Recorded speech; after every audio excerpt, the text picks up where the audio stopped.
This place serves food? Yeah. You never had shawarma either? Shawarma! Why do I have to sit on Hulk's lap? Another! Hey, I'm Batman. You want to know my secret identity? Why? So, you guys had quite a weekend. That's an understatement. First you guys were all against each other, then your buddy got killed, so you're suddenly friends. Someone died? You kind of missed out on that part. But luckily you still wanted to be friends later. Yeah, right after you fell from the sky and conveniently learned to control your rage. And did you steal a motorcycle? Details not important. Details like Odin being able to send Thor back to Earth? What? Or the Professor conveniently making a way to close the portal? That worked out well for you guys. Or the Chitauri all dying Phantom Menace style after the nuke? Yep. One convenient thing after another. Kind of like your utility bill. Burn. You know what I think? I think you two are just jealous that we knocked it out of the park. Totally. Slam. Josh is boss. Sorry, guys. I'm not jealous.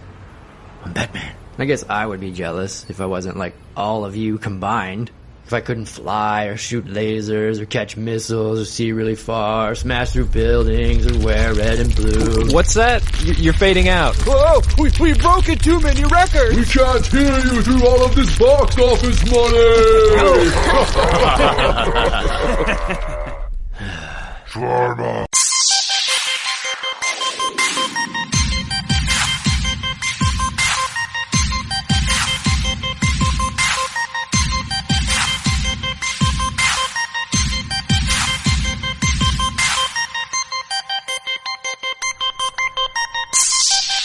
Welcome, everybody, to episode 18 of the Pseudo Nerd Podcast for May 6th, 2016. I'm your podcast host, Josh Kiser, and joining me in the studios, the Marvel Studios, Mr. Josh Haddix. I was wondering, dude. How's everyone doing? And our favorite Asgardian, Kyle Hoagland. Because you know I love to guard that ass. I'm having deja vu over here.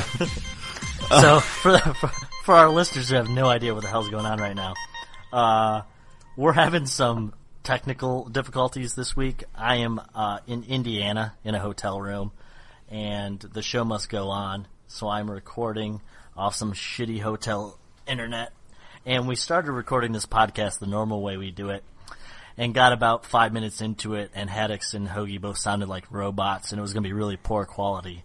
So we're going to record a different way, but they're laughing because I literally opened up with the same corny-ass joke I opened up with the first time, and got very little reaction to, so... I mean, it's a tough thing to keep organic, but, you know, we do what we can. We are professionals.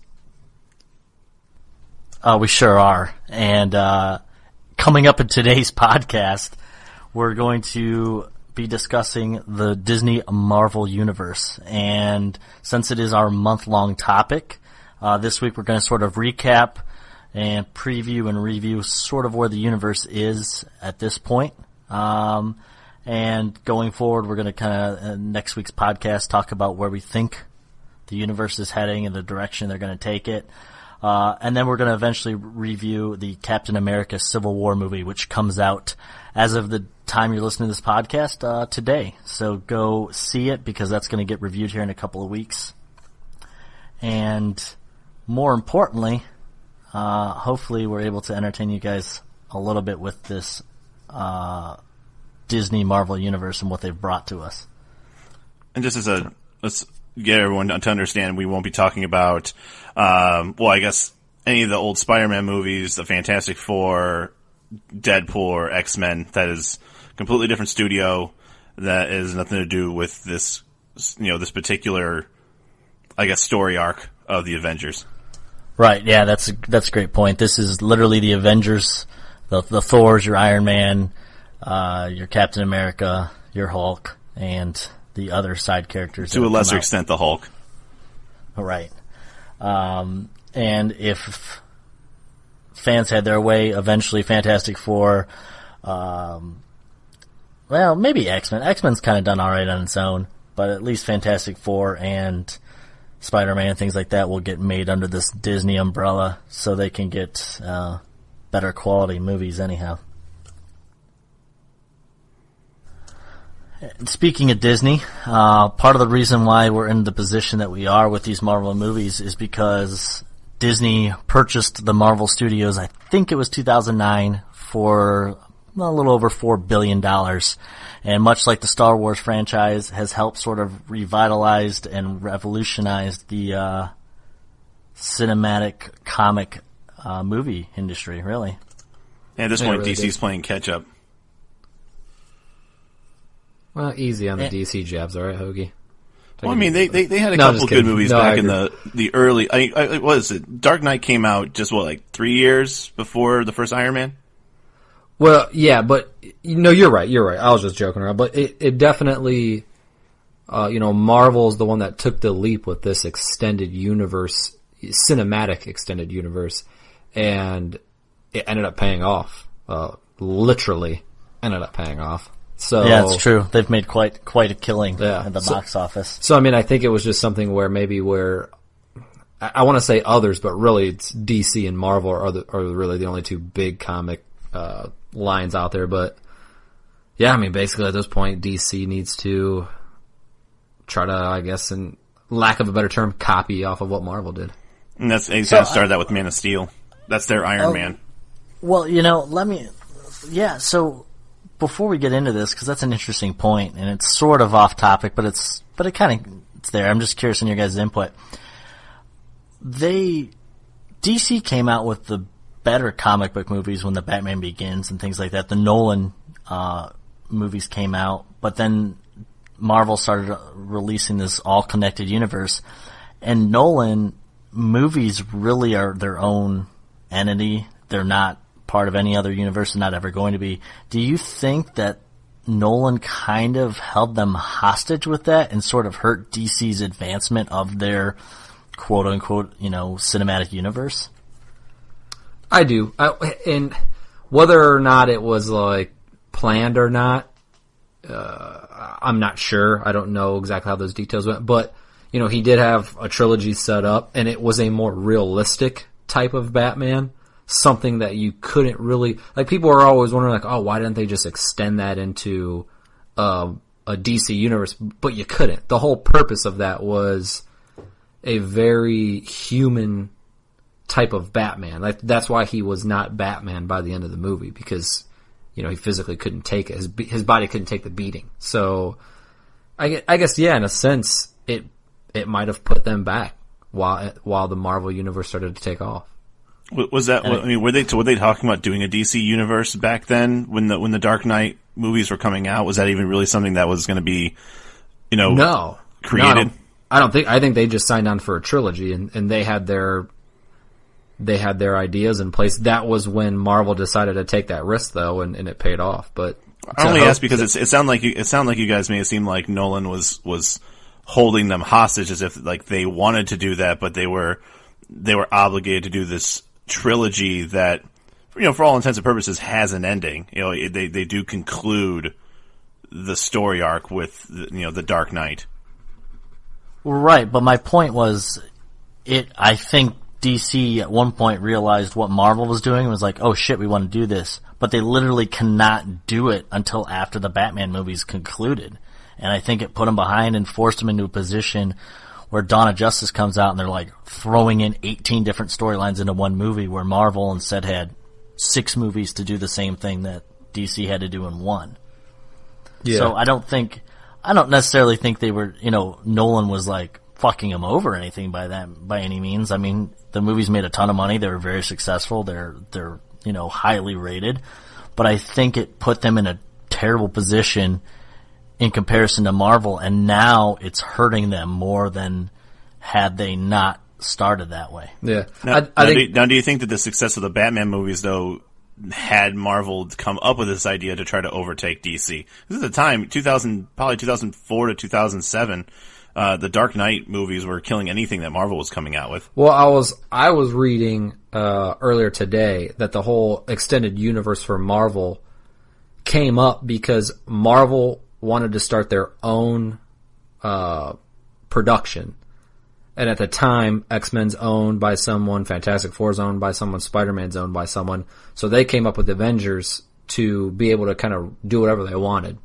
and tie all these movies into each other, which obviously they ended up doing. So I don't know if that was necessarily because Batman was doing so well. Because, I mean, the original Batman movies did well. At least the first 2, maybe 3. So DC's always had those 1-2 hit movies that have done well. Just never did the universe, the whole universe thing.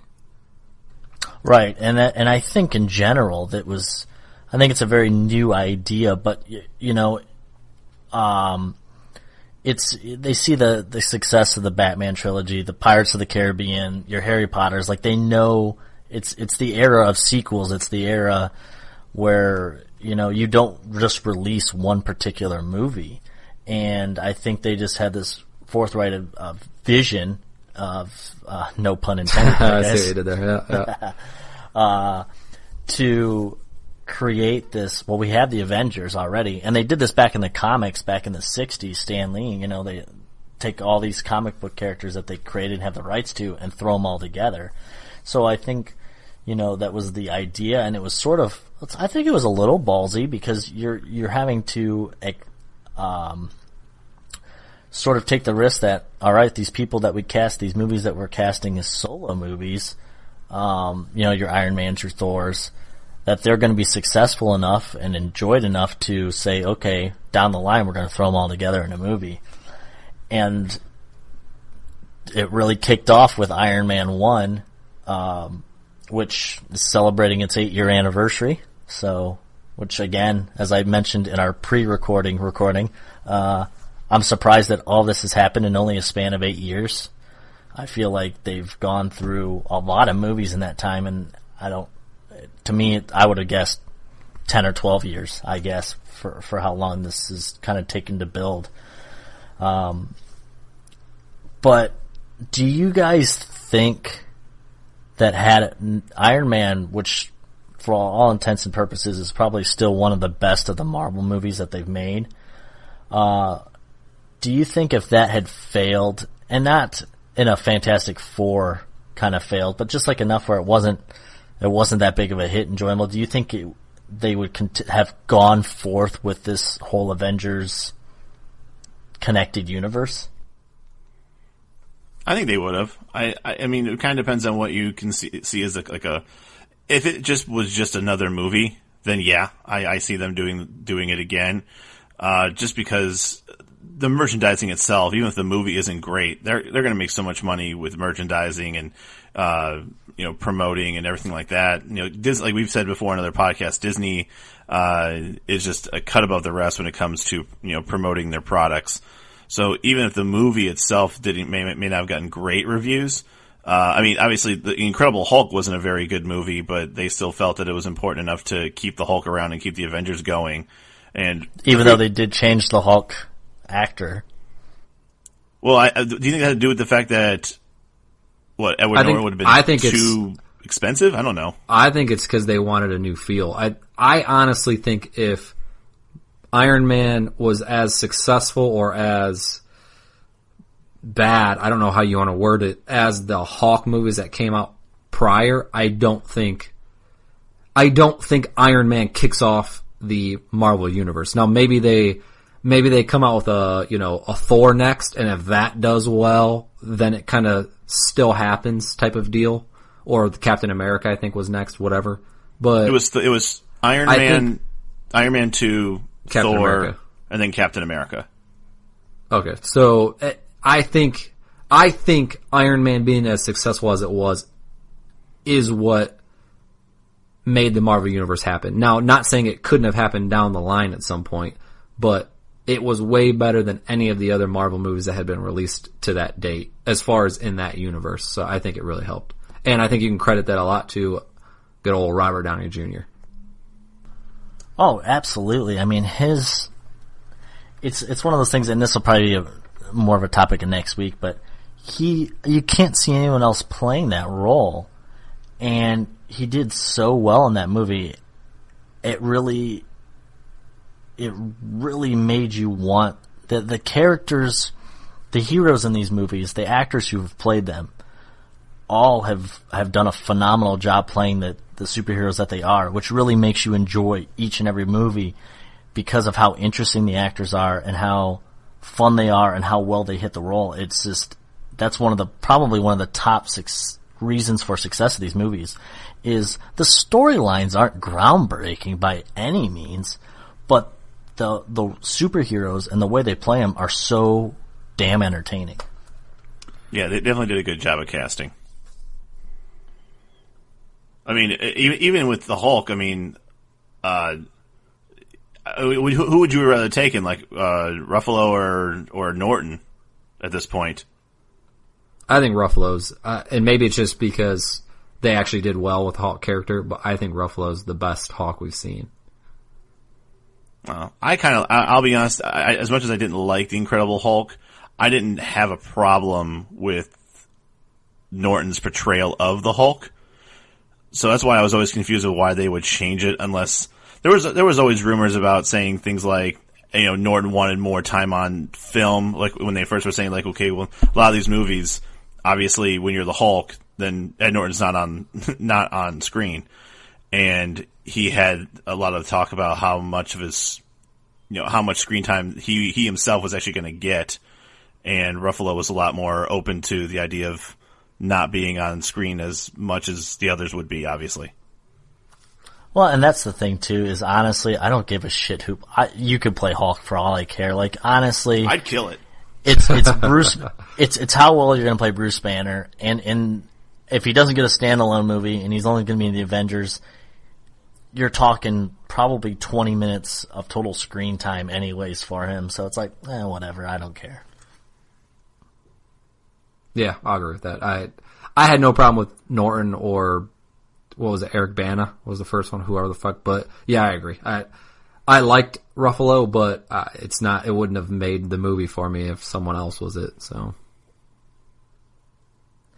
Well, the whole concept of the connected universe is actually pretty interesting, and the build-up has really gone well, I think, because they've been able to develop overlying storylines to connect them all, this and that, but I do have some issues with the connected story, and I want to get your guys' input on it. Is one, they had the Avenger movies, and then all of a sudden it's like, okay, now we've got a Captain America movie, or now we have like Iron Man, 3, or an individual Thor movie or something like that, and it's like, something's happening, and you're just sitting here thinking like, well, why the fuck don't you just get all the Avengers together to help take care of this criminal or something like that? And I wonder, do you think that connecting the universe and having these Avengers movies hurts the individual movies because it's sort of, they have to come up with stupid reasons why no one else is around at the moment, or like, it just makes you wonder like, well, where's everybody else? Like, let's just get this taken care of and go on. It sort of dilutes the individual movies. Well, first of all, I feel that the whole point of the Avengers was not to be like this police that takes care of, I guess, Earth matters. So, like, when you have like a Captain America movie, usually it's, it's more of the Shield taking on Hydra, and then when it's like Tony Stark, once again, a lot of Hydra going on with that, and maybe a particular antagonist. But nobody that's on the galactic stage, or even like, even someone like, when Loki is not I guess you would consider he was the main bad guy in the first Avengers movie, but he was working for Thanos, who is obviously, none of the Avengers stand a chance against a guy like Thanos one-on-one, probably not even the Hulk. So that's when you have the Avengers movies, when you have like a particular threat that probably can't be stopped by just one of the guys by themselves, whereas the individual movies definitely shows what they're capable of without having to call on the rest of the herd, if you will. Well, I understand what you're saying there, but that's just it. To me, is like, if Iron Man has I can't even think of who the villain was in the third movie, which is the Mandarin. It was the Mandarin. The Mandarin. There you go. Yeah. So if he's like struggling with the Mandarin, it's like, well, why doesn't he just get Captain America to come help him, or like that? Like, to me, it's like, these people all exist. Why don't they just help them and make things a lot easier for them to fight these particular villains? Well, I think to be the honest answer to that is that I don't think the other guys really care about the Mandarin. I don't think Captain America cares about the Mandarin, or Thor or Hulk gives a shit about what the Mandarin's doing. But when Thanos is threatening, they should if he's going to be destroying the world. My answer to the whole thing is this: it is exactly what happens in comic books. You know what I mean? And it takes a little bit of kind of the reader or the watcher being a little dumb to it. But I mean, I read a Batman comic book where he's getting his ass kicked, might die, to where a Superman could fly in there and easily take care of everything for him if they would write that. But and then they write a Justice League where they're all working together. So I mean, it's just kind of, you take it for what it's worth, that all right, this is a storyline with him, for whatever reason they can't come help, or they just didn't tell each other, whatever it may be. But it breaks it up a little bit. I mean, I understand what you're saying, but it's something we've been doing with comic books for years now. You know what I mean? With no issues. I'll give you that, but because they stress so much about how they're connected, that it's hard for me not to be like, these guys are right there. And I understand from a writing aspect, like, they're not going to be able to be in every movie, and it wouldn't be fun to be just all Avengers movies. So I get it. I do. I just think it's kind of funny. And real brief, before we move on, it's worth noting that the Marvel also has some television shows. The biggest one is Agents of S.H.I.E.L.D., which is literally directly correlated to the movies. Now, they were kind of setting up for a future movie, and that's sort of been put on hold due to some disputes between the TV production team for Marvel and the movie production team. There's some headbutting going on there, but they actually had character, Agent Coulson from the Avengers is in Agents of S.H.I.E.L.D., whereas they have the Netflix shows, which are phenomenal in their own regard, the Daredevil and Jessica Jones, and they're sort of interconnected in the television series, and while they exist in the same universe, I don't think they're really going to ever find themselves in the movies. I just don't think it's going to work out that way because they're so different. But they make mention of certain things like, the events in New York or the invasion and that kind of thing. So they try to tie it in, but they're pretty loosely related to one another as far as the universe goes. I read this not too long ago, and I said it's totally a rumor, but there was talks that Colby Smulders was going to perhaps show up on the next season of Daredevil as a cameo for Maria Hill. Well, 2 seasons of Daredevil in and she hasn't shown up, so I don't know if she's going to or not. I could actually see her showing up in Agents of S.H.I.E.L.D. before she showed up on the Netflix She has already show. shown up on Agents of S.H.I.E.L.D. Well, that's true. Yeah, she was in like an episode or 2 or something, but as far as more of a reoccurring character in that regard.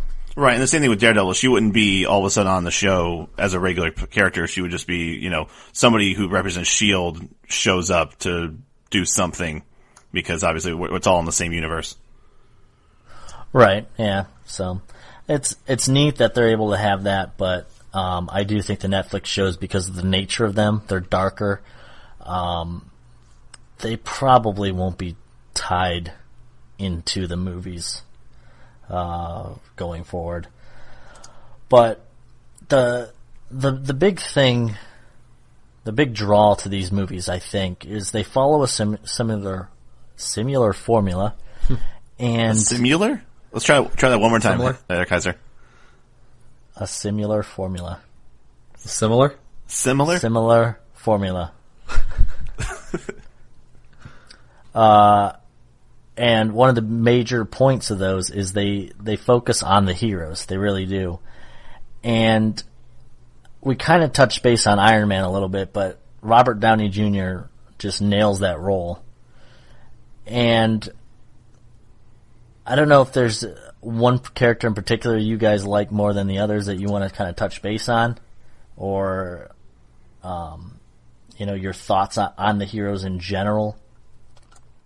I won't touch on any one in particular, just because, like we mentioned earlier, and maybe it's because we're already into it, but I think every role has been casted perfectly.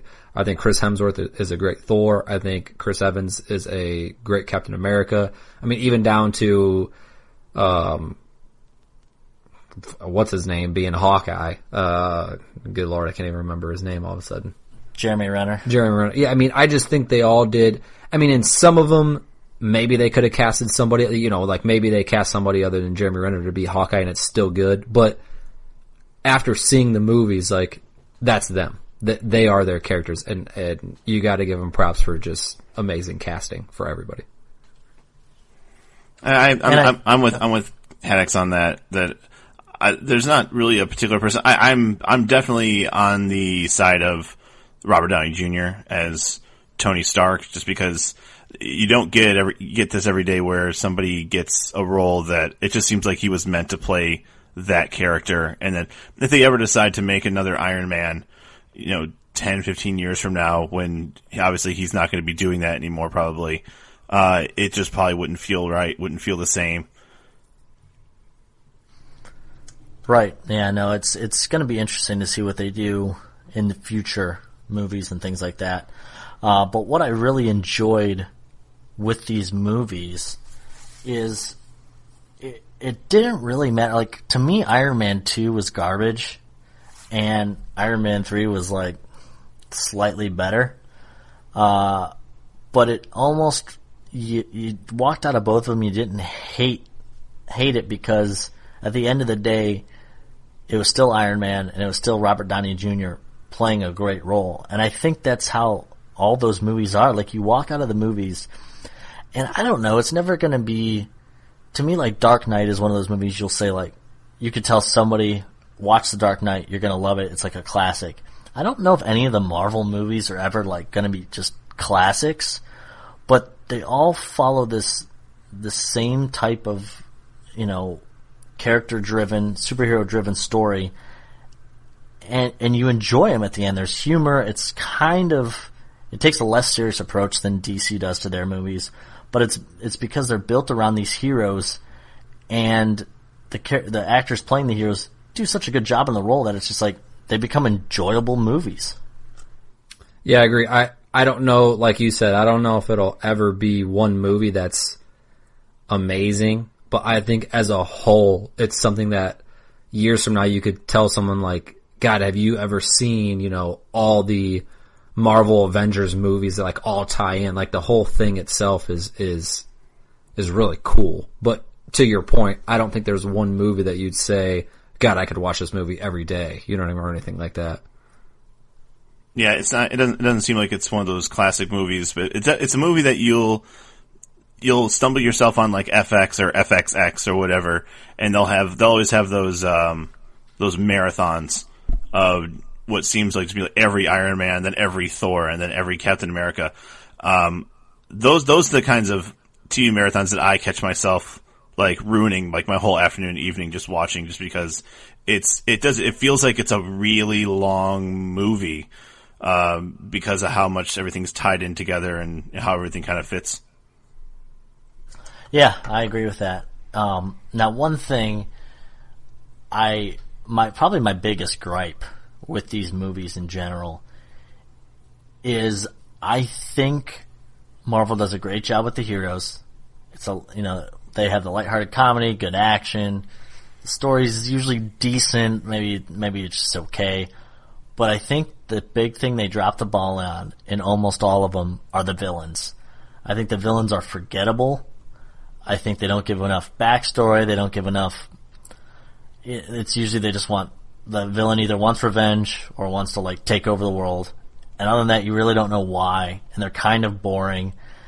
And I was reading a bunch of different things. George R.R. Martin came out actually and said a similar thing, that he thinks the villains in this are terrible. But I was trying to figure out exactly why. And one of the reasons that somebody suggested, and it's an interesting thought, is that the guy who plays the villain in the first Iron Man, Jeff Bridges, right? Yeah. Isn't that he Iron did Man such 2? No, he's Iron Man 1. Mickey Rourke Jeff- was 2. Mickey Mickey Rourke was was 2. 2. Okay. No, Jeff Bridges played the tall, bald guy. Yeah, you're right. He did such a great job as an actor that you were able to kind of like buy into that villain a little bit more. And they really didn't do a whole lot of backstory for him. So then that was sort of the formula they kept going forward with. And you don't get as good of actors playing the different roles. And now I preface this in saying that I think Loki, and part of the reason being he's been in at least 3 movies as sort of a main antagonist, and he's also played by a great actor. He is probably the most interesting villain that we've had. You get the most backstory. You almost kind of sympathize with him a little bit. You see his motivation. It's almost one of those, he means well, but he's, sometimes just doesn't always have the right execution behind it. And then there's still he's not entirely evil, I guess. And he's become an interesting villain. But you take him aside, and I don't think any of the other villains are worth a shit. And, you got Thanos, who's going to be a future villain, but you still haven't seen much of him, so it's too early to tell on him other than they're building him up, so hopefully they don't drop the ball on that. But other than that, I think the villains in these movies are just not very good. Yeah, I'd have to agree. And I wanted to say something about Ultron because Ultron, and again, I understand this is the movies and you can't do everything like the comics. You just don't have enough time.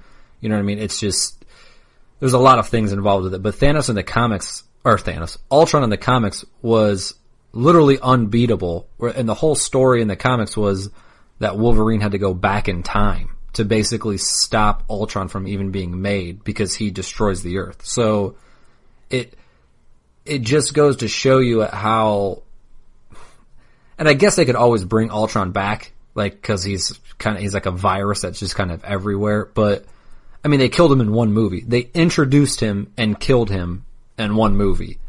And in the comics, he's this huge bad guy that literally kills everyone, and Wolverine has to go back in time to save the world. So they really didn't do him justice in the movie, and I understand there's a lot of reasons why they probably couldn't, but that's just another example of how bad they develop their villains. And to your point about Loki, it's easy to kind of be a fan of his too because he is the only real villain that has stuck around. Everybody else is, as far as being like the antagonist, they last for one movie. And so you don't really get a chance to really build any type of animosity or any kind of feelings for the bad guy just because their story's over by the end of the movie. Like all 3 of the ones from Iron Man basically are ended. All the ones from Captain America, the only one that kind of carried over that we assumed, and that's only because we know as fans, was Bucky. But once again, he was a good guy, he turned bad, turned God knows what the hell they're doing with him. And the Mandarin was one movie.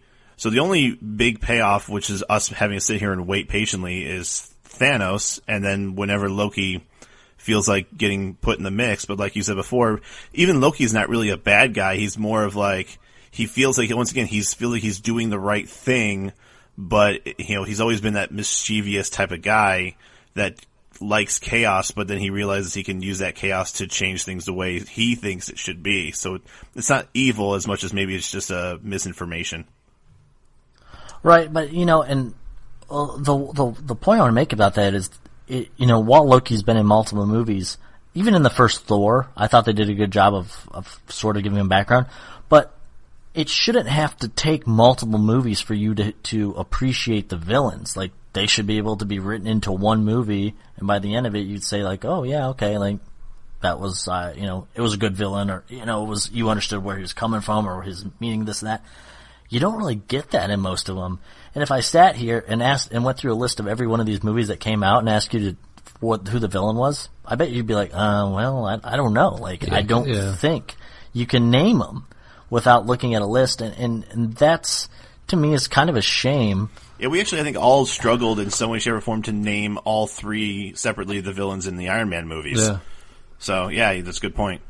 Kiser, I did want to touch real quick, and you mentioned it, and I'm glad you did, but the one thing that could fuck them with the whole Thanos thing is they have to deliver on that character. They've been building that dude up so much through these movies that when they finally bring him in, which we'll talk about next week's podcast, if he's not like the ultimate badass, people are going to be very disappointed.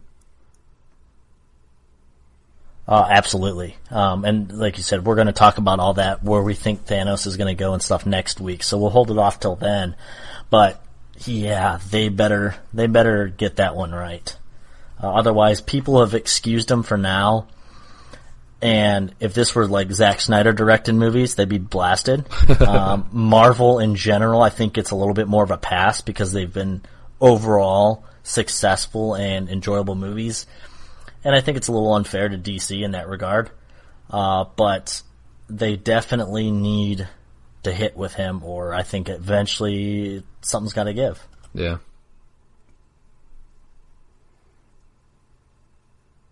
But speaking of Thanos, the big thing, and you've sort of got it revealed with Thanos, is that the overlying story through all these movies as we're going forward are the Infinity Stones. Basically, he's trying to collect there's 6 of them, right? Yeah. Yes, 6.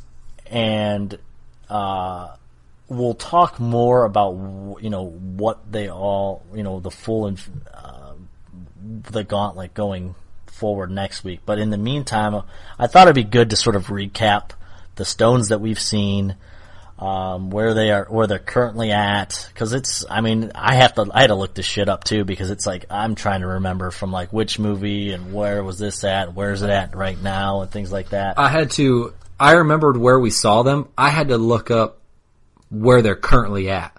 You know what I mean? Like, right. Yeah, that was my problem. That's what I had to look up. I know we've seen 3 of them? We've seen 4 of them. If not 4 of them? 4. Yeah, 4. Yeah. I know we've seen the Tesseract, the Aether, the Orb, and what was the 4th one? The Mind Stone. Loki's staff, yeah. Yeah. Well, let's just go through them one by one. That'd be the easiest way to handle it. Let's do it. The first one, now, in the comics, they're called the Infinity Gems, I believe. Yep. And they've changed them to Infinity Stones for the movies. I don't know if that really makes a difference or not, and they've gone through sort of different names as well.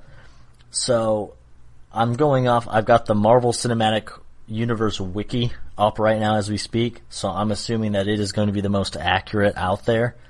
And we're just going to kind of go down the list. The first one is going to be what they're calling the Space Stone, which is the blue Infinity Stone. This was at one point in the Tesseract, and it is currently in Asgard at this moment. I say, isn't it still in the Tesseract at this point? Isn't it still contained in the Tesseract? I don't think it was extracted. So. I think it's still in there. Yes, I think it is still in there. At the end of Avengers, they poured it up with it, yeah. Thor has a vision, though, where the Tesseract is shattered to unveil the blue stone. So I think Thor knows it's there. I don't know. That's the other thing, too, is like, who knows of these stones at this point and who knows, current locations, things like that. It's going to be different. But that's sort of where the blue one is at the moment. The Mind Stone is the next one, which is yellow. This was the one which we just saw in Age of Ultron, and is now currently what brought Vision to life. And it's currently in his forehead. Right. It's currently located in his forehead. Yeah. So it's definitely hidden out of plain view. It is well guarded, though, because the Vision's a badass, so... Yeah, he's almost the cheat code of the Avengers at this point. Yeah, yeah. It's interesting that Vision actually does not have vision of it unless he looks in a mirror, right? Yeah, moving on. This guy. To the next gem. The next gem of a joke is the Reality Stone, which is the red one. And this was the one in Dark World, I believe, was the movie saw it. And this is the one that was inside of Jane Foster, a.k.a. Natalie Portman, who, by the way, not returning for the next Thor movie. No, he's going to have a new love interest, apparently. Which I'm fine with. Like, I like Natalie Portman, but she was just kind of like whatever in this movie. Yeah. But for her to just disappear from the movie, like, without them being able to, like, properly write her off, like, that's just gonna be weird to me, I guess. I don't know. I'm sure they'll say something like she's at an observatory well guarded or something like that. Right. And that's part of the whole connected universe, too, is when they, like, can't bring certain characters in, and it makes you, like, as a viewer who wants to, like, be completely immersed in this, like, I understand you're trying to, hey, it's a movie, you gotta separate reality from it, but they stress so much that it's all connected, that, like, oh, where's so-and-so? Yeah, well, they're, like, tied up, like, business meetings or something. They can't make this event. They'll just say that she's working, like, top secret with S.H.I.E.L.D. or something like that, just to kind of, like, say that she's doing something, but she's not in the movies anymore. Right. Well, to me, it was like when we were talking about Dawn of Justice a couple weeks ago, and they've stressed like 100 times how there's absolutely no people around when they're destroying this stuff. It's almost like so forced, it kind of takes you out of the moment a little bit. I feel like that's the backlash of the internet community that breaks down every movie. And if they didn't say anything about her in Avengers, they'd be like, so where was Jane Foster the whole time in this movie? You know what I mean? So they're like, oh, well, we gotta throw that in there somewhere. You know what I mean? But I agree with you. I'm sure that's probably part of it. They want to be able to properly write it in to explain, like, oh, she should be around, especially because Thor, like, left her, and now he's back on Earth to help this. Like, what you would think Thor, one of his main things he wants to do is, like, see her when he's here. Yeah. So I understand it to a degree, but it was just like, it's kind of hokey at the same time. But anyways, the Reality Stone is the red one. On the note of that real quick, I think they do know about the Power Stones because they give that Reality Stone to the Collector at the end because they don't want two Infinity Stones in the treasure room at the same time, so close to each other. Who's they? Remember at the end of the Dark World, it's Lady Sif and one of the other guys go to the Collector and give him the Reality Gem. Oh, so you're saying like... So like the Asgardians know. Yes. Yeah. Right. That's why he says 1 down, 6 to go. Yeah. At the end of that movie. Yeah, so the Collector. Right, yeah. So yeah, I mean, so they do know of these Infinity Gems. Certain people do, yeah. Yeah, I mean, obviously Thanos does. I think Thor knows about them all. Some of the other Asgardians, but like any of the other Avengers, do they even know that's a thing? Yeah, that's a good point. You would think not, because I feel like us as viewers, if we didn't know anything of the comic books, I mean, we wouldn't even really know what they are. Well, I mean, obviously they know something's on the Vision's head. I mean, have they at least put 2 and 2 together that that's the source of his power? Is the gem that came out of the the scepter? Maybe it's the whole Infinity Gauntlet thing. Maybe they don't know of the other stones. Right, they don't know others exist. Yeah, they might just know this one.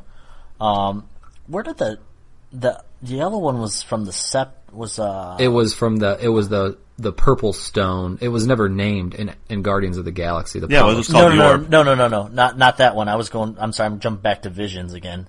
It was in Loki's scepter. It was in Loki's scepter, okay. Which was given to him by Thanos. That was given to him by Thanos. Okay, that's right. But, okay, back to the purple stone. So Thanos actually had a stone at one point and let Loki use it to manipulate and mind control, and then he ended up losing it. If I was Thanos, I'd be pissed. If you're trying to get all these stones and you give the only one. Well, I think that's why he makes that comment. That's why he makes that comment about if you want something done, you got to do it yourself or whatever. When he grabs the exactly.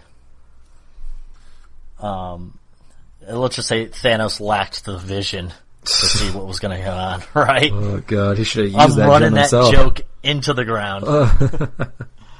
And then lastly, the fourth stone that we've seen so far is the Power Stone. It is the purple one, and this was in the Guardians of the Galaxy movie, which, by the way, might be the best movie that Marvel has made. You know, if not right up there. You know, going back to our talk, maybe not as much as like a Dark Knight, but that might be the one movie that you could say someone should go watch because it's a good movie. Right, but it's not. It's a very enjoyable movie. It's an entertaining movie. This and that, but I think if you want to move, it's just not an all-time movie classic. Well, no. Is a way of putting it. Which I think you could put Dark Knight into that talk. Yeah. Not the rest of the Batman movies, but at least the Dark Knight has that feel to it. Yeah, agreed. Because even some people said that the Dark Knight Rises was a better movie overall than the Dark Knight, but the Dark Knight just because of everything that happened, as far as with Heath Ledger and everything, that's what makes it a classic too, is that just how everything personally and also with the movie kind of puts, I don't know, it just makes it a much more interesting thing to watch and ponder. Right. So Guardians of the Galaxy was a fantastic movie. Looking forward to the next one. But they are the ones who get the orb, and now currently Cruella de Vil has it now. And the Nova Corps have it. And a vault on Xandar. I looked that up. Glenn Close. Yep. Glenn Close. Yeah, she's Irene Rail. She's the leader of Nova Prime. Yeah. I don't remember her. You don't remember Cruella de Vil? Man. I You mean, gotta go back and watch it again. Deville. She was a lady with a big poofy white hair that she was in charge of the Nova Prime. So they have it now. Yes, it's under lock and key with them. So there's one on Asgard, one with the Collector, one on Xandar, and one on Vision's forehead. At one point, the Collector had 2 stones. He had the orb too. Or at least, that's what I was. Well, he had the purple. Yeah, he had the Power Stone, but what's his name? Right, but I always wondered what the order was between, because obviously Dark World happened before Guardians of the Galaxy, and the end of Dark World, the Collector has the red stone, and then during Guardians of the Galaxy, he also has the purple stone. Yeah, I mean, I guess they never really it's say in Guardians of the Galaxy where it takes place, because I mean, you never fucking know, I guess. Right. Yeah. I mean, timing can be a little sketchy there if they need to be. Doesn't really matter at this point. Yeah. So that leaves 2 stones, which we can kind of talk about more next week, but there's not much to talk about, I guess, at this point. We've probably got, I think they think it's going to be a green stone as one of them, and then possibly a orange or something. Like there's a couple different color options that they could kind of go with, and who knows? At this point, that's a conversation for another day. Yeah, it's totally up to Marvel to either figure out or ruin whatever they want to do with it. So yeah, I mean that's sort of the stones and where they're at currently in a nutshell. At some point, they're going to have to work on getting them a lot closer to each other, and I don't know how they're going to do that, because it's almost like just Thanos just kept on running around and like, nope, get this one and this one and this one, because they're... Yeah, I think it'll be one of those things where, well, I won't even get into it. We'll talk about that next week. I don't want to get into futures, but yeah, I agree. Yeah, so I don't know. We'll see about that. But yeah, I don't know. I guess that's about all I got to say. And an interesting thing I read today about the gauntlets is they did show 2 of them in the movies. One of them's in Odin's vault, and then one of them Thanos puts on. Right. Which I guess you just always assume there was one, but then the article I was reading, the guy was like, well, obviously if they made a gauntlet, they would make a pair of them. So not necessarily. If there's only enough stones for one glove, what's the point of 2 gloves? Well, there is 2, and apparently they asked. I don't know if they asked the Kevin Feige dude or whatever, however you say his name, but he said, "Yeah, there's 2." Like it wasn't a mix-up. It wasn't like something that they put in the Thor movie and then screwed up or something. They're like, we didn't do that. Like, whether they did it on accident or just covering it up or not, but there is 2. Like, Thor has one. There's one on Asgard in the treasure room, and then obviously Thanos has one, as we saw at the end of the movie. I mean, it makes sense. You make a pair of gloves, you're going to make 2 of them, right? And that's what he said when they asked him was, no, there's 2. Like, they made 2 gloves. So, again, whether that's them covering their asses or what, I don't know. But that is interesting. I didn't realize that until I read that. But once again, the gloves themselves have the ability to have all 6 gems. in them at correct, once. right. Yeah. The glove itself does nothing without the gems, so... Right. But I think Kyle's saying, like, either one could fit all 6. You don't need to have... Well, yes. It's not like 3 on one glove and 3 on the other, and he's going to need to actually... No, yeah, it's all on one glove. As a matter of fact, it might only be one glove in the comics, to be honest with you. So... I thought so, too. I thought when I was reading it up on, as far as the comic world, I thought the Infinity Gauntlet is literally a gauntlet. It's a single could be. glove. I'm not... that's something we can get into next week with the future, but I just know that who's to say, too, when did universe. we know about the gauntlet being in Asgard? Was it the first Thor movie? Or I believe they showed it. I think they showed it, when they were putting something in there, like that frost thing. Remember that frost thing they used in the first Thor movie? Right. I mean, who's to say that Loki didn't take it and gave it to Thanos, and there really is only one glove? Well, that could be the reason. But again, that's what they asked the guy, then that's what he said. Like the dude that oversees all the movies. He said there's 2. So. Right. So that's... well, who are you going to believe? You going to believe me or him? It's a tough call. I mean... I have my sources and just my intuition, if you will. And it's pretty spot on. Oh, there you had it first. PMPers, you heard it here first.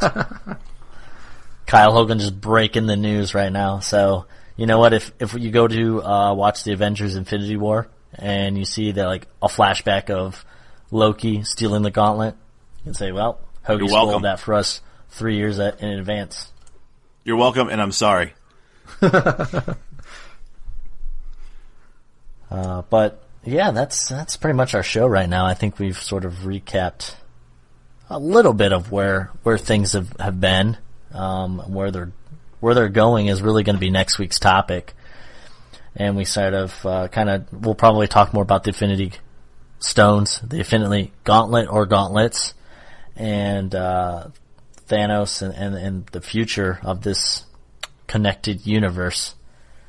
But in the meantime, you guys need to go out and watch yourself some Civil War, because it should be a good one. I don't know exactly how well it's going to tie into future movies, or if it's just going to be kind of a one-off in many ways. But I heard there's 2 post-credit clips.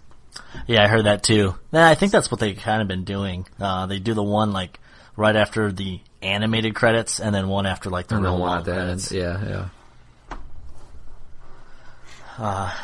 So feel free to go reach out to us on Twitter and all that. If you guys have any questions that you want us to answer, or anything that you want us to give our thoughts on or predictions on where the universe is heading, any particular characters that you want to know more about, that's sort of next week's podcast.